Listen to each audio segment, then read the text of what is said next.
सावन सोमवार का पहला व्रत 22 जुलाई को रखा जा रहा है। धार्मिक मान्यता के अनुसार सावन के महीने में सावन सोमवार का व्रत रखकर अगर सावन सोमवार की कथा की जाए तो इससे जीवन के सभी दुखों का अंत होता है। साथ ही भगवान शिव अपने भक्तों की सभी मनोकामनाएं पूर्ण करते हैं।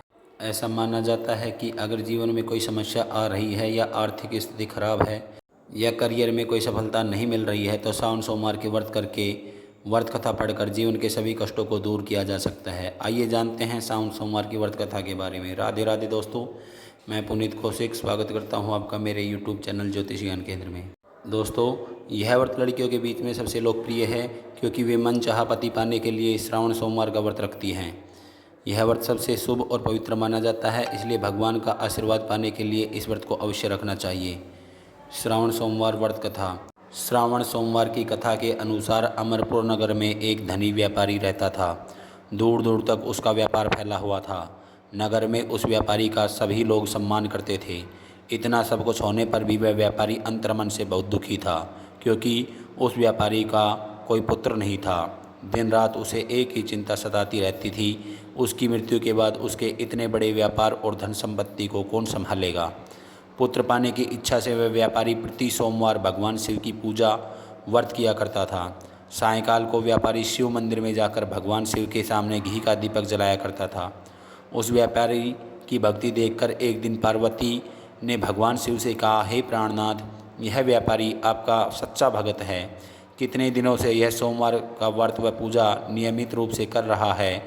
भगवान, आप इस व्यापारी की मनोकामना अवश्य पूर्ण करें। भगवान शिव ने मुस्कुराते हुए कहा, हे पार्वती, इस संसार में सबको अपने कर्म के अनुसार फल की प्राप्ति होती है। प्राणी जैसा कर्म करते हैं उन्हें वैसा ही फल प्राप्त होता है।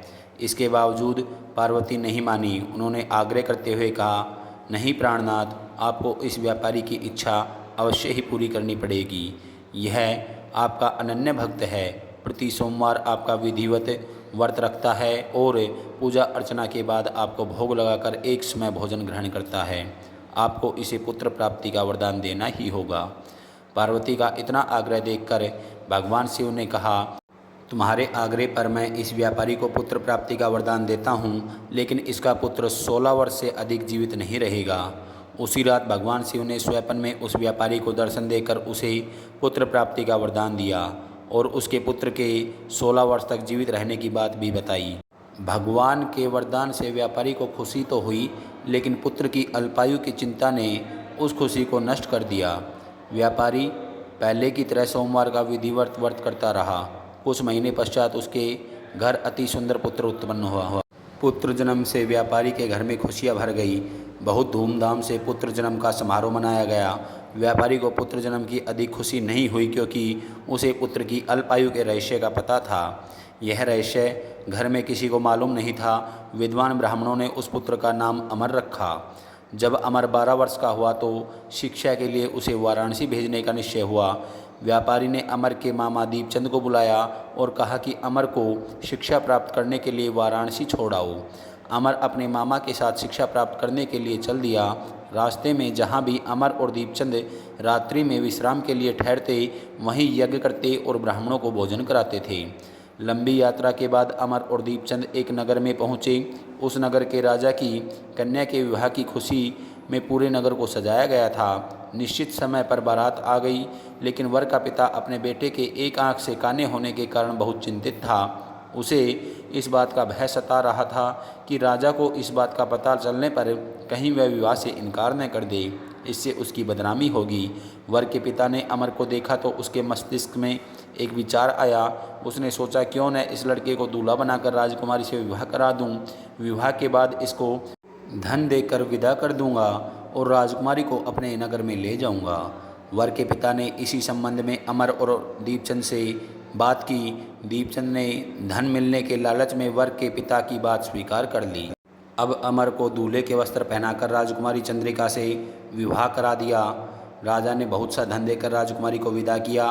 अमर जब घर लौट रहा था तो सच नहीं छिपा सका और उसने राजकुमारी की ओढ़नी पर लिख दिया, राजकुमारी चंद्रिका, तुम्हारा विवाह तो मेरे साथ हुआ है। मैं तो वाराणसी से शिक्षा प्राप्त करने जा रहा हूँ। अब तुम्हें जिस नवयुवक की पत्नी बनना पड़ेगा वह एक आंख से काना है। जब राजकुमारी ने अपनी ओढ़नी पर लिखा हुआ पढ़ा तो उसने काने लड़के के साथ जाने से इनकार कर दिया। राजा ने सब बातें जानकर राजकुमारी को महल में रख लिया। उधर अमर अपने मामा दीपचंद के साथ वाराणसी पहुंच गया। अमर ने गुरुकुल में पढ़ना शुरू कर दिया। जब अमर की आयु 16 वर्ष पूरी हुई तो उसने एक यज्ञ किया। यज्ञ की समाप्ति पर ब्राह्मणों को भोजन कराया और खूब अन्न वस्त्र दान किए। रात को अमर अपने शयन कक्ष में सो गया। शिव के वरदान के अनुसार शयनावस्था में ही अमर के प्राण पखेरु उड़ गए। सूर्य उदय होने पर जब मामा दीपचंद ने अमर को मृत देखा तो देखकर रोने पीटने लगा। आसपास के लोग भी एकत्र होकर दुख प्रकट करने लगे। मामा के रोने और विलाप करने के स्वर समीप से गुजरते हुए भगवान शिव और माता पार्वती ने भी सुने। पार्वती ने कहा, हे प्राणनाथ, मुझसे इसके रोने के स्वर सहन नहीं हो रहे हैं। आप इस व्यक्ति के कष्ट अवश्य दूर करें। भगवान शिव ने पार्वती के साथ अदृश्य रूप में समीप जाकर अमर को देखा तो पार्वती जी से बोले, पार्वती, यह तो उसी व्यापारी का पुत्र है। मैंने इसे 16 वर्ष की आयु का वरदान दिया था। इसकी आयु तो पूरी हो गई है। पार्वती ने फिर भगवान शिव से निवेदन किया, हे प्राणनाथ, आप इस लड़के को जीवित करें, नहीं तो इसके माता पिता पुत्र की मृत्यु के कारण रो रो कर अपने प्राणों को त्याग देंगे। इस लड़के का पिता तो आपका परम भगत है, वर्षों से सोमवार का व्रत करते हुए आपको भोग लगा रहा है। पार्वती के आग्रह करने पर भगवान शिव ने उस लड़के को जीवित होने का वरदान दिया और कुछ ही पल में वह जीवित होकर उठ बैठा। शिक्षा समाप्त करने के बाद अमर अपने मामा के साथ नगर की ओर चल दिया। दोनों चलते हुए उसी नगर में पहुँचे जहाँ अमर का विवाह हुआ था। उस नगर में जब भी अमर ने यज्ञ का आयोजन किया, समीप से गुजरते हुए नगर के राजा ने यज्ञ का आयोजन देखा। राजा ने अमर को तुरंत पहचान लिया। यज्ञ समाप्त होने पर राजा अमर और उसके मामा को महल में ले गए और कुछ दिन उन्हें महल में रखकर बहुत सा धन वस्त्र देकर उन्हें राजकुमारी के साथ विदा किया। रास्ते में सुरक्षा के लिए राजा ने बहुत से सैनिकों को उनके साथ भेजा। दीपचंद ने नगर में पहुंचते ही एक दूत को घर भेजकर अपने आगमन की सूचना भेजी। अपने बेटे अमर के जीवित वापस लौटने की सूचना से व्यापारी बहुत प्रसन्न हुआ। व्यापारी ने अपनी पत्नी के साथ स्वयं को एक कमरे में बंद रखा था। भूखे प्यासे रहकर व्यापारी और उसकी पत्नी बेटे की प्रतीक्षा कर रहे थे। उन्होंने प्रतिज्ञा कर रखी थी कि यदि उन्हें अपने बेटे की मृत्यु का समाचार मिला तो दोनों अपने प्राण त्याग देंगे। व्यापारी अपनी पत्नी और मित्रों के साथ नगर के द्वार पर पहुंचा। अपने बेटे का विवाह का समाचार सुनकर पुत्रवधू राजकुमारी चंद्रिका को देखकर उसकी खुशी का ठिकाना न रहा। उसी रात भगवान शिव ने व्यापारी के स्वप्न में आकर कहा, हे श्रेष्ठी, मैंने तेरे सोमवार के व्रत करने और व्रत कथा सुनने से प्रसन्न होकर तेरे पुत्र को लंबी आयु का वरदान दिया है। व्यापारी बहुत प्रसन्न हुआ।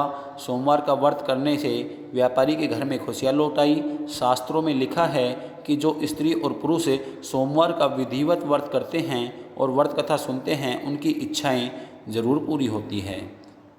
हे भोलेनाथ, जैसा दुख आपने उस व्यापारी को दिया, ऐसा दुख किसी को मत देना।